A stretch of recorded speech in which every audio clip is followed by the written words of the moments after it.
nature and farming should go together. They create a much more resilient nature-based system, as opposed to a system where you're always trying to get more and be more productive.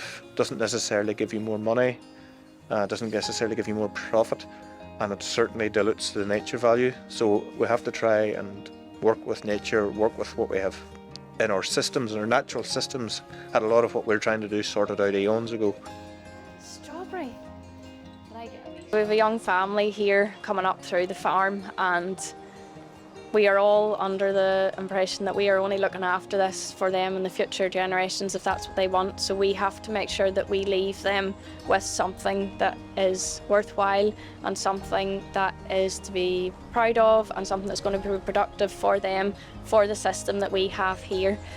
So it's so important that we have a sustainable future for this farm. To us, it's a little slice of paradise, and it's such a lovely place for young children to grow up.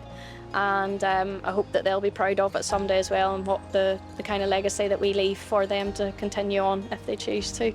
Must admit, I thoroughly enjoy being up here. It's maybe not everybody's cup of tea, but you maybe not so much human company, but there's plenty of wildlife. And this year we were graced with a hen harrier, and they had hatched out 3 young.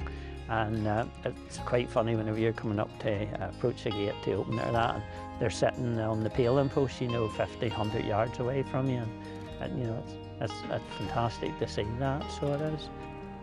I would like to leave the farm on a financially good legacy for the girls. I'm not sure why the future's going to go with climate change and everything else, but I want to try and protect the farm as much as I can from that. I don't want to be reliant on fossil fuel system, purely because in 2022 that we were not affected by price rises at all on this farm.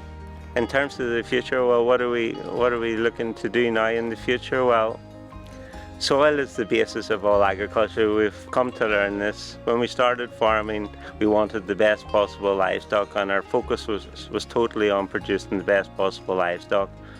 After the livestock, then we realised maybe we should focus on grass, produce as much grass as possible, because that is what you feed your livestock.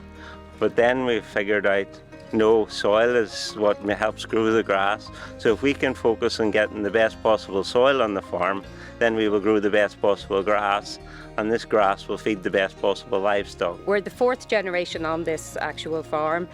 We're very privileged to be able to work the farm. We've put our own stamp on the farm. We hope our children will continue on. Whatever they do, it's up to them. I hope they continue on with the work ethic and responsible farming that myself and Gabriel have created.